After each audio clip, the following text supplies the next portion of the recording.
Bismillah, alhamdulillah, wassalatu wassalamu ala rasulillah. In the name of Allah subhanahu wa ta'ala, I praise Him and I thank Him for all of His bounties that He has bestowed upon us all.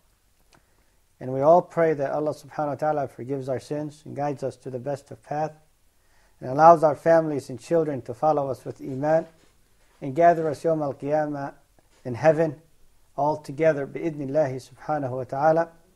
May He subhanahu wa ta'ala covers us in this life from the eyes of others of our faults, as well as on the day of judgment. May He never expose us, but allows us to repent and ask for His forgiveness. Fellow brothers and sisters out there, my viewers, I welcome you back to our show, the eternal message, the message of La ilaha illallah, the message of Islam, the message of Allah subhanahu wa ta'ala, the message that we have been striving to fulfill, the message that we're trying to learn, the message of Islam. And with you I welcome also our companions here, students of knowledge, Brother Akmal from Malaysia, and Brother Noor from Indonesia. Thank you. And Brother Abdul Fattah from the United States of America, and Brother Ibrahim from Guinea-Conakry. And I welcome you too, and hope that you have enjoyed being with us all along in this series of Eternal Message. We've enjoyed ourselves, I know, and hopefully you all have enjoyed yourselves, right, Akmal? Yes. And I hope you all enjoyed yourselves too. Hopefully, during this process that we have entertained ourselves, that we have learned. And today, inshallah, we will be talking about another pillar within our faith that is part of that eternal message, is our faith and belief in the books that the Lord has revealed unto humanity. We as Muslims know that we have pillars of faith, that we have to believe in the Lord, Allah subhanahu wa ta'ala, and we believe in the angels, the beings that we might not see but know that they exist, in the Quran have told us about, in which we have discussed in our recent episode that we have finished. And we also, part of our pillars of faith, we believe in prophets, that they were sent. And we're probably going to talk about that in our next episode, inshallah subhanahu wa ta'ala. And we believe in the day of judgment, which follow in 2 episodes from now, bi'idhnillah, or so.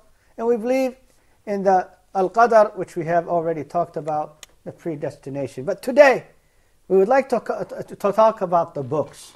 Allah subhanahu wa ta'ala, when He created man and allowed him to live on earth, He ordered him to follow the truth and to be on the righteous path. That path has to be detailed. That path has to be documented, because human beings can forget. In the Arabic language, the human being is named insan because he forgets, from the nisyan, from forgetting. And what we might memorize today can be something that we forget tomorrow. So, to preserve the faith, to preserve the truth, from time to time, Allah subhanahu wa ta'ala has revealed books. And with those books, He also sent messengers to be the teachers of those books, bi'idhnillahi subhanahu wa ta'ala. These books are the words of Allah subhanahu wa ta'ala. We believe as Muslims that they are the exact words that Allah subhanahu wa ta'ala spoke with. They were not words created. They are not separated from Him. They are part of who He is. They are His attributes. In these books, we know that there are 4 major books that was sent, and we know them by name, as well as there are scriptures that were sent to other prophets. These books are in order of their time frame. the Psalms of David, which we say Az-Zabur, At-Torah, the book of Moses, the Gospel, Al-Injil,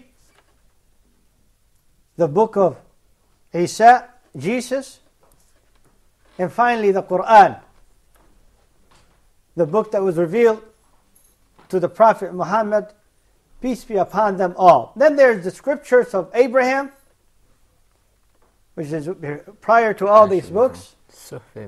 And then the scriptures of Moses,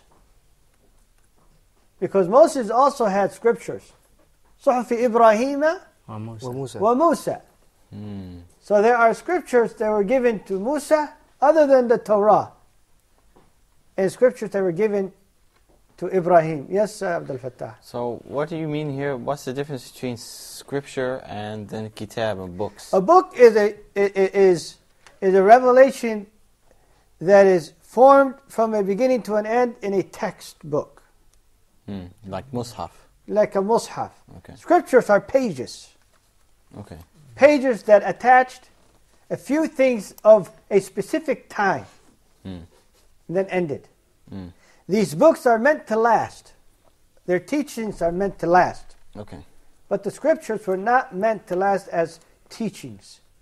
So we have no whatsoever recollection of the scriptures of Abraham. Yeah, neither do we know what was written in them and the teachings that was in there. And likewise, there is no recollection today of the scriptures of Moses and what was written in them. Okay. But we do know the Bible, or the Gospel that we call, the Torah, Psalms of David, and the Quran. We know what was in the Psalms of David. They were most likely songs of spirituality that Prophet David, the king, used to sing, and with the voice that he had, praising Allah, he would have the mountains echo. When he is reciting, and the birds will settle to listen. He had the most beautiful voice ever existed. In the Torah, which was the book of the children of Israel, that was given to Moses, it had a complete set of laws for them to live according to, a complete set of teachings that they were allowed in order to follow. And then the Gospel came to complete that book. So it's considered the New Testament as well as the first one as the Old Testament, as some might say today. Right. And the Gospel came to fulfill the message of the Torah, to change some of the laws, and to complete it, because during the time of Moses, the people were only capable of fulfilling the Torah. And then when Isa alayhi salam came, people were capable of adding more, or taking some of the restraints that they had. Then finally the Quran al-Kareem came, and it completed all the books. These books, we believe that the words within them are the exact words of Allah subhanahu wa ta'ala. But the difference is that the Quran al-Kareem, Allah subhanahu wa ta'ala promised that He will protect it. إِنَّا نَحْنُ نَزَّلْنَا الذِّكْرِ وَإِنَّا لَهُ لَحَافِظُونَ. Indeed, we have revealed the dhikr, the Quran, and we will protect it. The previous books, the Torah, and the Psalms of David, and the Gospel, as we Muslims cannot be considered Muslims unless we believe in them. But they have been altered with, and changed and played with. People through time have changed verses, lost verses, changed the laws. There is no text today of these books that we can say these are the exact revelation that came to Jesus or Moses or David. Within the Quran al-Kareem, we still have some of those teachings. What Moses said to his people, وَقَالَ مُوسَى لِقَوْمِهِ اسْتَعِينُوا بِاللَّهِ وَاصْبِرُوا. We have it in our book. Yeah. وَقَالَ مُوسَى ادْعُوا رَبَّكُمْ. That's still in our book. The story of Moses in Surah Al-A'raf, in Surah Al-Qasas, the story of Moses in many other chapters. It's the most read story in documented story in the Quran. It's still there. It was in the book of the Torah, but the Torah is lost. And Isa alayhi salam, we have the story of Isa in our book. The book of Allah subhanahu wa ta'ala, the last book, the seal of the books. So as the Rasul sallallahu alayhi wa sallam is the seal of all prophets, so is the Quran the seal of all books. If you read Surah Maryam, you'll read the story of Isa alayhi salam, Jesus, how he was born. And the first word that he said after he was born, while he's still an infant under his mother. And when he talked to the people, when she carried him in her arms to bring him back to her people, when they said, يا أخت هارون ما كان أبوك امرأ سوء وما كانت أمك بغية فأشارت إليه قالوا كيف نكلم من كان في المهد صبيا قال إني عبد الله آتاني الكتاب وجعلني نبيا. They said the sister of Harun, because she's a descendant of Harun, the brother of Musa. She's one of his grandchildren. ما كان أبوك, your father was not a womanizer. Yeah. And neither was your mother a prostitute. So where did you bring this child from? She pointed toward the child. They said, how can we talk to a child that's still in the cradle? He spoke and he said, indeed, I am the messenger, the servant of Allah subhanahu wa ta'ala, and he has taken me as a prophet. So these books, today, if we are to look into the Bible, the Gospel, we find that there are many versions. Virgin James and many other versions. These versions differ from one to another. In fact, the same version differ from time to time and from generation to generation. Until today, there's still changes. We as Muslims, brothers and sisters out there, believe that the words of Allah subhanahu wa ta'ala cannot be changed. And after the break, I'll talk to you why that we believe that the words of Allah subhanahu wa ta'ala cannot be changed and should not be changed. Because it is a kufr. But I'll explain after the break. We will explain together of the danger of doing this and why it should not happen. So Allah, I ask Allah subhanahu wa ta'ala that He will guide us to the best. I will see you in a moment. Please stay put and we'll continue with our topic, and thank you.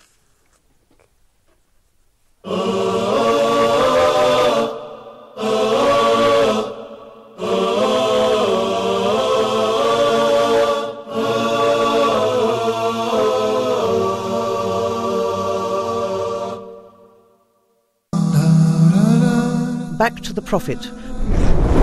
Join Sheikh Ammar in the program Back to the Prophet, wherein he teaches us practical lessons from the Prophet's life and how this can help us to overcome our challenges in the present. We talk about the life example of the Prophet Muhammad, peace and blessings be upon him, seeking guidance for ourselves. In the early days after the revelation of the Holy Quran, the Muslims were greatly persecuted, so much so that quite a few Muslims had to leave Arabia and migrate to Africa to live among Ahl Kitab, Christian people who followed the gospel of Christ.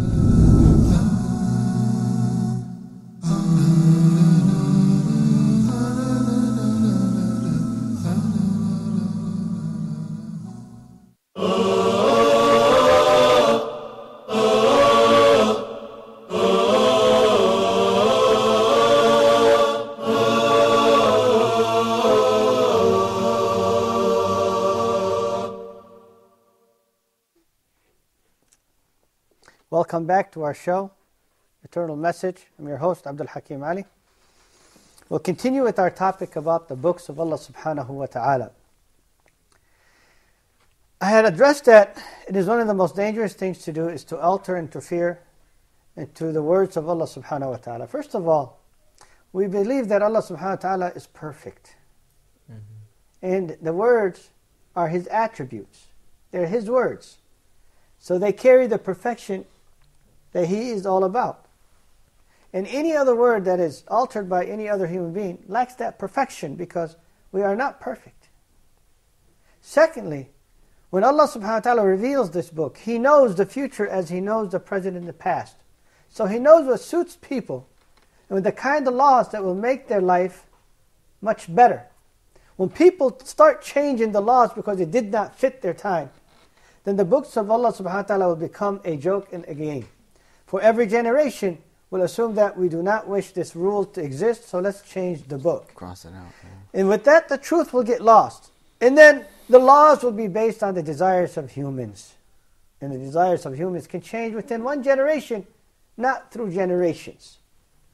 But when the Lord made these laws, He knew that it suits them and will be the best for them till the end of time. So we are not to change any of these words. Likewise also, none of us would want anyone to misquote them, even if it carries the same meaning. When you say quote, and you put those quotation marks, then it has to be the exact words. But if you were to quote me right now, and you change the words, I will reject and decline that was ever mine. I would say that's not my quote. Yes, I said something like this, but it's not my words. When you're reciting the books of Allah subhanahu wa ta'ala, you're quoting Him. When I recite the Quran al-Kareem and I say, Alhamdulillahi Rabbil Alameen, Ar-Rahman Ar-Rahim, I'm quoting Allah subhanahu wa ta'ala, so I should not be changing the words. The people of the book in the past, when they changed their books, they misquoted the Lord. And that's why Allah subhanahu wa ta'ala says in the Quran al-Kareem that they say this is from Allah and it's not from Allah. يَقُولُونَ هُوَ مِنْ عِنْدِ اللَّهِ وَمَا هُوَ مِنْ عِنْدِ اللَّهِ يُحَرِّفُونَ الْكَلِمَ عَنْ مَوَاضِعِهِ. They changed the word from its place. So Allah subhanahu wa ta'ala condemned these people and cursed them from changing their words, His words, and claiming that He had said what He did not say. Then all of a sudden, we find laws today that permit sins that were considered majors, like homosexuality. Yeah. All of a sudden, for some people, the religion, it's okay to have homosexuals. Islam condemned that, and every religion condemned that in the past. In the Torah, in the Bible, it's there. But what happened? People took the religion in the book into their own hands and changed it. Unfortunately, for the people of the book, they've lost track because they've lost their books. One of the things I would like to bring attention to the Muslims also is that the Quran al-Kareem has to be recited as it was revealed, because that is part of quoting Allah subhanahu wa ta'ala. So you recite the Quran as it was revealed. And not just that, and it was revealed in the Arabic language, brothers and sisters, so the Quran cannot be except in the Arabic language. The translations that we have, like Yusuf Ali in the noble, that was so-called Noble Quran, these are not Qurans. They are translations of the meanings of the Quran al-Kareem. So it is not even correct to say, for a translation, this is a Quran, like they have said, the Noble Quran. It is not noble in a sense of the miracle of the Quran itself, the perfection of the Quran itself. Because Allah Ta'ala, when He talked about the Quran, He said, لا يأتيه الباطل من بين يديه ولا من خلفه تنزيل من حكيم حميد. No fault will come from before or after it. It is revealed from the most wise and the most praised. So these translations, whether it's in the language of Malaysians, or in the Indonesian language, or in the African language, or the English language in the United States, and most of it are Yusuf Ali's and the Noble Qurans. All of these are great translated English or other languages books, but there's mistakes in there. Yeah. Because it's the people's words, not Allah's words. Allah's words is in the Quran al-Kareem. Yes, Noor? I just want to ask you one question. Is Al-Quran a creation of Allah, or it is a word of Allah? The Quran al-Kareem is not the creation of Allah. The Quran al-Kareem is the words of Allah subhanahu wa ta'ala. It's His attributes. One of His attributes is speech. He speaks. And that's an attribute. And He spoke the Quran. And when He speaks the Quran, it's not created. Everything in the universe. Imagine brothers and sisters out there that are Muslims and those who, inshallah, wannabe Muslims. Imagine the only thing that exists on earth right now that we can interact with that is not created, that is perfect, is the Quran al-Karim. You want to have within your possession and within your life something that is perfect, it's the Quran al-Karim. The Quran al-Karim challenged humanity to bring something like it. A verse, a chapter, the whole book. It challenged the Quran al-Karim to find contradictions.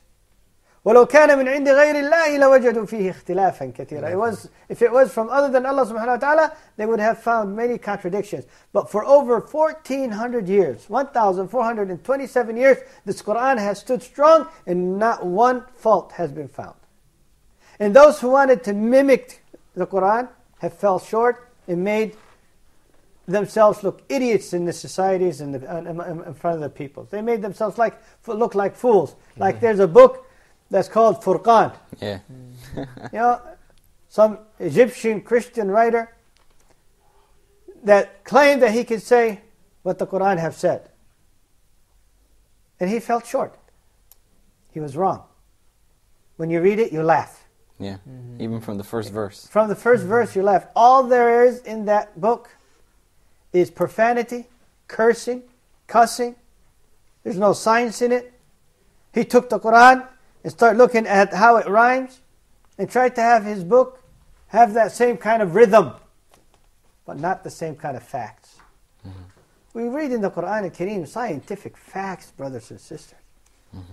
When it says, فَلَا أُقْسِمُ بِمَوَاقِعِ النُّجُومِ وَإِنَّهُ لَقَسَمٌ لَوْ تَعْلَمُونَ عَظِيمٌ. Hey, let me not swear with the places of the stars.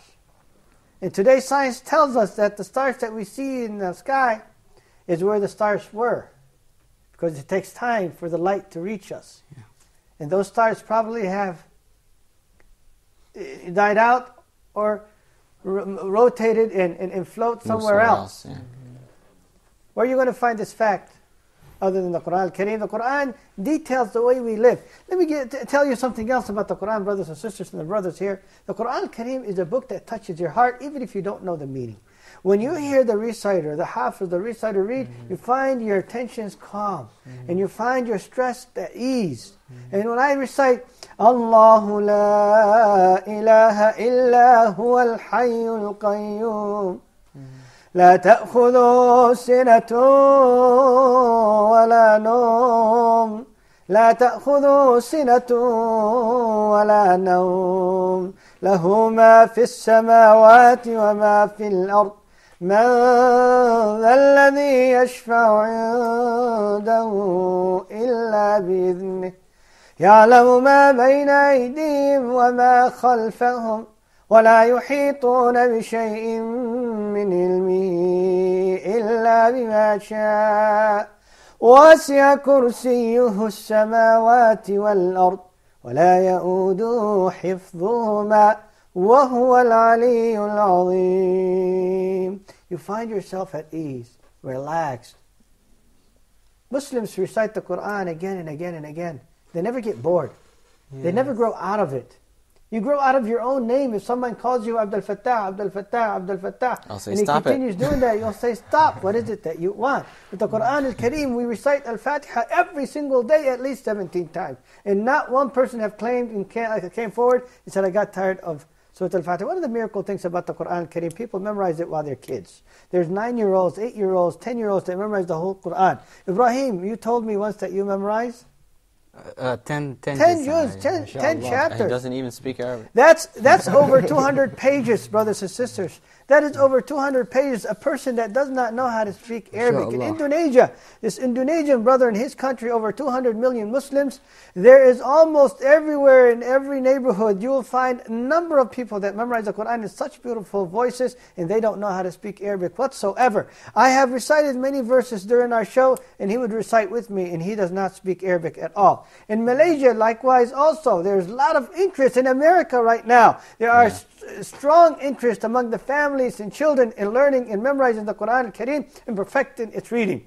And Allah subhanahu wa ta'ala has said in the Quran al-Kareem, if you are interested in learning the Quran al-Kareem, if you are interested in having the words of Allah subhanahu wa ta'ala uttered by your mouth, if you are interested in taking the guide that will guide you to heaven, the perfect guide, the ultimate message, the miracle of all time, the miracle of the Rasul sallallahu alayhi wa sallam, the miracle of Allah subhanahu wa ta'ala that He has allowed to exist and never end, if you are interested, Allah subhanahu wa ta'ala has promised you that the Quran al-Kareem is easy to memorize. وَلَقَدْ يَسَّرْنَا الْقُرْآنَ لِلذِّكْرِ فَهَلْ مِن مُدَّكِرٍ. In Surah Al-Qamar, repeated many times, وَلَقَدْ يَسَّرْنَا الْقُرْآنَ لِلذِّكْرِ. We have simplified the Quran for those who want to remember. فَهَلْ مِن مُدَّكِرٍ. Is there anyone that can remember? The Quran al-Kareem, my dear brothers and sisters, coming to an end of our session, is a miracle that is there to last to the end of time.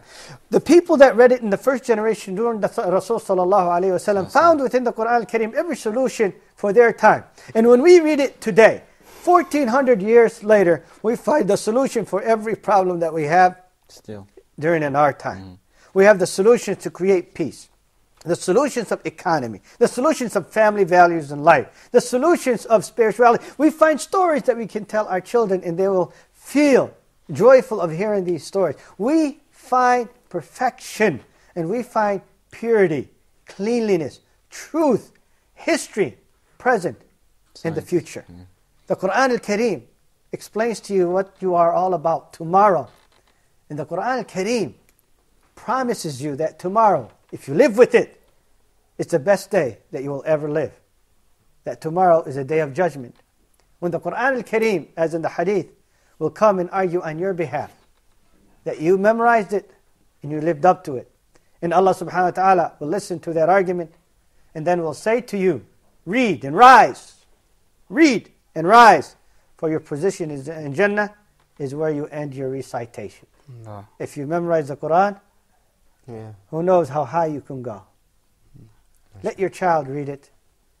Create a class for you and your family at your home that you can read every day. Believe me, your house will be protected and your family will also be. I thank you for being with us today. May Allah subhanahu wa ta'ala enlighten our hearts with the Quran al-Kareem and allow us to recite it during the day and night on the way that He loves to hear it and how He revealed it. And may He clean our hearts with His words. And may we live with the Quran and resurrect with the Quran and have the Quran lead us to Jannah. I thank you for being here. Eternal Message. I'm your host, Abdul Hakim. And I look forward to seeing you in the next episode. Wassalamu alaikum wa rahmatullahi wa barakatuh.